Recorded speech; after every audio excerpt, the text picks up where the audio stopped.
안녕하세요. 반갑습니다. 이국영 강사입니다. 이번에는 워크북 1분 거 14회를 촬영을 할 건데요. 99번 문제부터 보겠습니다. 생명권을 제한할 때는 이렇게 생각할 수가 있어요. 절반 죽음, 하반신 죽음, 6개월만 죽어있음, 이런 게 안 되죠.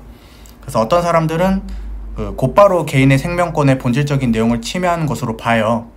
그래서 생명권을 무조건 제한하는 순간 사람 죽는 거니까 기본권 제한의 한계 넘는 것이다, 이렇게 본다면은 그 사람들 입장에서는 생명권은 절대 건드리면 안 되는 기본권으로 인정되는 것과 동일한 결과를 가져오게 돼요. 그러니까 헌법재판소가 이렇게 말했다는 게 아니라 헌법재판소가 이러한 사람들도 있다라고 소개를 시켜준 거예요. 근데 헌법재판소는 생명권도 제한이 가능하다고 보고 있죠. 그래서 요거를 헌법재판소가 생명권이 제한이 가능하다고 보고 있으니까 틀린 지문이다 이렇게 생각하면 안 돼요. 그렇게 보자는 거잖아요. 그쵸? 그래서 일단 맞는 지문, 그 다음에 침해 최소성의 관점에서 방법을 먼저 규제해보죠. 왜냐하면 기본권을 보다 적게 제한하니까.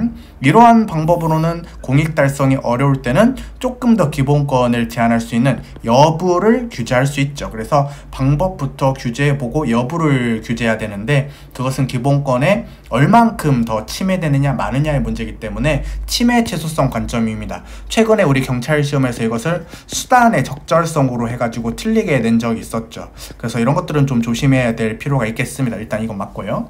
3번, 긴급재정경제명령은 국회가 어쩔 수 없는 상황일 때 대통령이 발동하는 것이죠. 그래서 법률의 효력이 있습니다. 여러분들, 법률의 효력이 있으면은 기본권을 제한할 수 있죠. 그래서 76조 소정의 요건과 한계, 헌법상 대통령이 해야만 하고 국회가 어쩔 수 없는 상황이다. 그럼 그 자체로 요건을 갖췄을 때는 목적의 정당성, 수단의 적절성, 피해 최소성, 법익의 균형성을 다 갖춘 게 됩니다. 그럼 이제 4번이 바로 남는데요. 국가 작용에 있어서 선택하는 수단의 문제네요. 그러면 목적을 달성함에 있어서 필요하고 효과적이며 상대방에게 최소한의 피해를 줘야 될 때 정당성을 가지게 되니까 당연히 어떠한 조치가 선택된 수단이 그것이 달성하려는 사안의 목적이 적합해야 되겠죠. 근데 그게 유일무이한 단 하나의 방법이어야 되냐? 그건 아닙니다. 예를 들어서 문화재 도굴꾼이 있어요. 그럼 징역을 살려야 되겠죠. 그럼 징역이 완벽한 방법이 단 하나의 방법이 되진 않겠죠. 왜냐면 문화재를 몰수도 시켜야 되니까요. 그래서 때에 따라서는 여러 가지 수단을 선택해 볼 수도 있는 것입니다.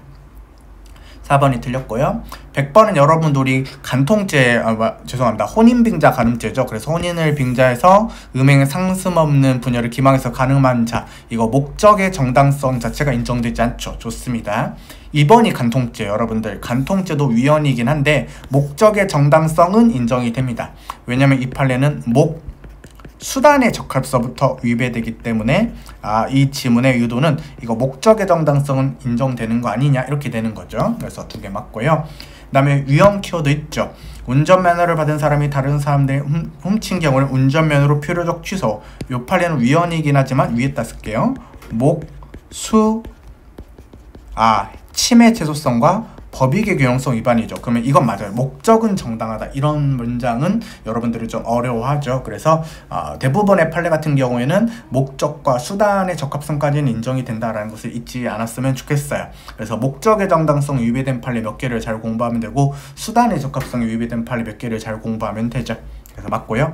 4번도 위헌이에요. 자기낙태죄도 위헌이거든요. 근데 얘도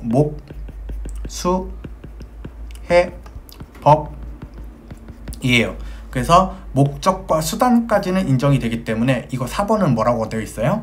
목적을 달성하는데 적절하고 실효성 있는 수단이라고 할 수 없다. 이러면 말치 수단의 적합성 위배라는 뜻이잖아요. 근데 수단의 적합성까지는 갖췄기 때문에 4번은 틀린 지문이 됩니다. 그래서 이런 문제 좀 어려워하니까 여러분들 잘 챙겨주시고요. 그 다음에 101번, 금지처분 받은 수용자 판례는 어떻게 해요? 일체 집필행위를 금지하는 것 위헌이죠. 하지만 원칙적 금지, 예외적 허용은 합헌이에요. 그래서 과잉금 원칙이 위배될 거 맞고요.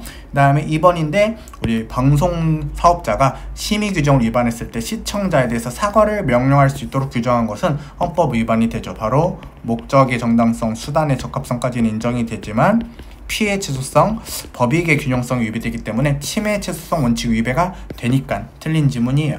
3번, 정부에 대한 반대 견해나 비판에 대해서 합리적인 홍보와 설득으로 대처하는 것이 아니라 비판적인 견해를 가졌다는 이유만으로 국가의 지원에서 일방적으로 배제, 이거 헌법 위반이 되죠. 그렇게는 시험에서 안 나오지만 이게 문화예술계 블랙리스트 사건이에요. 이거 목적의 정당성부터 인정되지 않죠. 그렇죠. 그래서 목적의 정당성 인정할 수 없다. 맞죠? 4번. 육군 3, 4관 학교는 이제 직업군인을 기르는 데인데 사관생도가 군장교를 배출하기에 국가가 모든 재정을 부담하는 특수교육기관이긴 합니다. 그래서 약간의 공적인 성격이 섞기 때문에 일반 국민보다 상대적으로 더 기본권이 제한될 수 있지만 그래도 법률유보 원칙이나 과잉금지 원칙을 지켜야 됩니다. 그래서 이게 어떤 판례랑 연결이 되냐면은 육군 3, 4관 학교 학생에게 우리가 평상시에도 다 금주 의무를 부과하는 것은 너무 지나치다. 뭐 휴가나 이럴 때 이제 친구들 만나서 맥주 한잔 할 수도 있는데 그거 걸렸다고 막 퇴학시키고 그런 거는 너무 지나치다 이런 것이 되겠어요. 1번 102번 문제.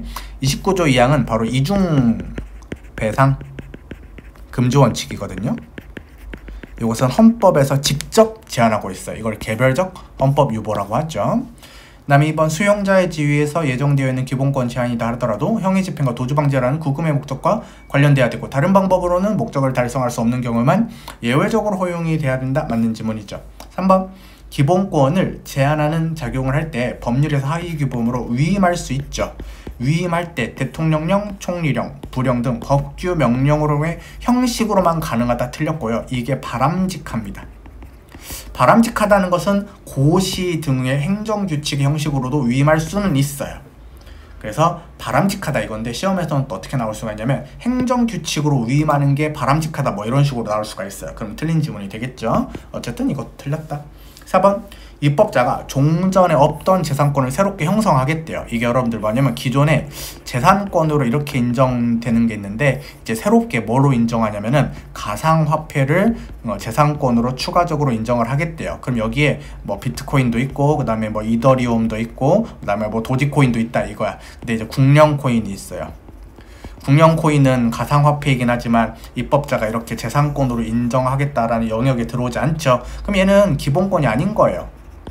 기본권도 아니고 재산권도 아니기 때문에 제한이라는 것은 성립할 수 없습니다. 제한이 성립하려면 기본권으로 인정되는 것을 금지나 강요했을 때 성립할 수 있죠. 그래서 국령코인을 금지하더라도 재산권의 제한 자체가 성립하지 않는다. 맞는 지문입니다. 103번 비상계엄이어야 돼요. 이거 경비계엄으로 나오면 틀립니다. 혹은 계엄이라고 나와도 계엄이라고 나와도 틀린 거야. 비상계엄일 때만 영장제도, 언론, 출판, 집회, 결사의 자유에 대한 특별한 조치 할 수 있다 이거죠. 그래서 맞는 지문 니은번 자격제도는 넓은 입법 형성권 인정이 되죠. 뭐가 자격증이 필요한 직업이고 어떤 과목으로 할 건지 주관식으로 할 건지 객관식으로 할 건지 이런 것들은 입법자의 정책 판단이 존중돼야 되며 법률 조항은 합리적인 근거 없이 현저히 이상하게 만들어진 경우에만 우리가 헌법 위반된다 할 수 있다는 것은 좀 완화된 심사 기준이 적용이 된다. 넓은 입법 형성권 인정이 되니까. 디귿번 법정형의 종류와 범위의 선택도 입법자가 결국 결정할 사항이죠. 그래서 넓은 입법 형성권 인정이 된다. 그 다음에 리을번 법률유보 원칙이 기본권에 제한을 할 때 법률에 근거를 두어야 된다 이거거든요. 반드시 법률로만 하는 것은 아니에요. 법률이 원칙이긴 하지만 법률에 근거한 규율로도 할 수 있습니다. 그래서 기본권 제한 형식이 반드시 법률의 형식이 필요는 없고 우리가 구체성과 명확성을 구비하면 위임입법에 의해서도 기본권 제한을 할 수 있겠죠. 맞는 지문이고 미음번 헌법재판소는 목적의 정당성, 방법의 적정성, 피해 최소성, 그 다음에 법익 균형성을 지향하고 있죠. 맞는 지문이니까 틀린 게 없네요. 그래서 1개, 2개, 3개, 4개, 5개 해가지고 4번이 답입니다. 그 다음에 여러분들 104번 문제 보겠습니다. 과잉금지 원칙 방법상 한계다. 37조 2항이 필요한 경우에 한해서 부분에서 근거를 찾을 수가 있다. 요거는 목적의 정당성, 2번 지문은 방법의 적절성, 그 다음에 필요한 최소한도에 그치는 피해 최소성, 그 다음에 법익의 균형성, 이렇게 과잉금지 원칙을 말하는 것이고요. 3번 입법 목적을 달성하기 위한 수단으로서 반드시 가장 합리적이며 효율적인 수단을 선택해야 되는 것은 아니라고 할지라도 적어도 현저하게 불합리하고 불공정한 수단은 피해야 됩니다. 맞는 지문. 4번 임의적 규정이라는 걸로도 충분히 법의 목적을 실현할 수 있는데 무조건 뭐 취소해버리거나 잘라버리는 필요적 규정을 둔다면 수단 자체는 똑같아요. 잘라버린다, 당연퇴직시킨다 이건 똑같은데 요거는 기본권 침해 정도의 문제이기 때문에 더 기본권이 침해되고 말고의 문제니까 최소 침해성 원칙이 위배가 됩니다. 그래서 이렇게 해도 나올 수가 있다. 침해의 최소성 이렇게 해야 되죠. 5번 문제가 좀 어려워요. 읽어줄게요. 입법자가 선택한 수단보다 국민의 기본권을 덜 침해한 수단이 존재한다는데, 이 판례가 여러분들 어떤 판례냐면, 만약에 국회의원이 당선이 되잖아요. 그러면 직무 관련성 있는 주식을 뭔가 처리를 해야 되겠죠. 근데 1번 방법, 2번 방법이 있는데, 이 주식을 전부 매각시켜 버리는 거예요. 너 이권 창출할 수도 있으니까 주식을 전부 매각시키자. 그러면 얘는 기본권 침해 정도가 10 정도 된다고 합시다. 근데 여러분들, 우리가 주식을 전부 매각시키는 것도 에바다. 그래서 뭐 할 수 있느냐? 야, 만약에 이권을 창출하면은 그때는 형사처벌하자. 굳이 매각시킬 필요가 있느냐? 그러면 이러면 당장 그 주식을 팔아넘겨야 되는 거라니까 침해 정도가 좀 다르죠. 여러분들, 아무래도 주식을 전부 매각시켜야만 하겠죠. 요게 침해 정도가 조금 얼마 차이가 안 나지만 효과 측면에서는 절대 이것이 같다고 할 수가 없어요. 그래서 요거는 A라는 효과를 가지고 있고 요는 B라는 효과를 가지고 있는데, 만약에 이것과 이것이 둘 다 A 효과의 측면을 가지고 있다면은 우리가 이제 A 1번, 2번 방법 뭘 선택하든 크게 상관은 없어요. 근데 이 주식을 전부 매각시키는 거랑 그다음에 이권이 생기면 형사처벌을 그때 하자라는 것은 완전히 다른 효과이기 때문에 이 입법자가 선택한 수단이 이겁니다. 주식을 전부 매각시키기로 했어요. 그래서 기본권 침해 정도가 별로 차이가 나지 않더라도 그가 선택한 수단과 동등하다고 유사하다고 단정할 만한 명백한 근거가 없죠. 얘네 둘이는 완전 다른 효과이죠. 이럴 때에는 우리가 이제 2번 방법이 있다 하더라도 1번 방법을 선택했다는 게 과잉금지 원칙 위배된다고 할 수는 없다. 이런 좀 복잡한 판례니까 웬만하면 그냥 그대로 공부를 하세요. 알겠죠? 그 다음에 처분적 법률, 요건 처분적 법률이죠. 이 특정인의 사건으로 한정하고 있는 우리 이명박 후보 BBK 특별검사 사건 처분적 법률이죠. 얘는 처분적 법률이 아니죠. 그 다음에 연합뉴스사 지원 사건 처분적 법률이죠. 외웠어요, 여러분들. 그 다음에 행복도시 예정지역 한 것도 처분적 법률이 아니거든요. 그래서 처분적 법률의 판례가 4가지가 있죠. 방금 봤던 이명박 사건 후보 BBK 특별검사 사건,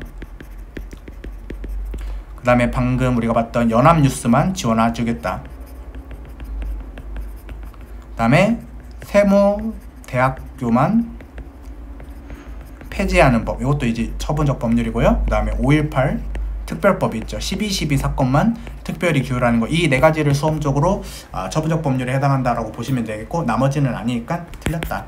그래서 옳은 것은 기억과 디귿이 답이 됩니다. 네, 그럼 여러분들 이번 회차는 여기서 마무리 짓고요. 다음 회차 때 106번 문제로 만나볼 수 있도록 하겠습니다. 고맙습니다.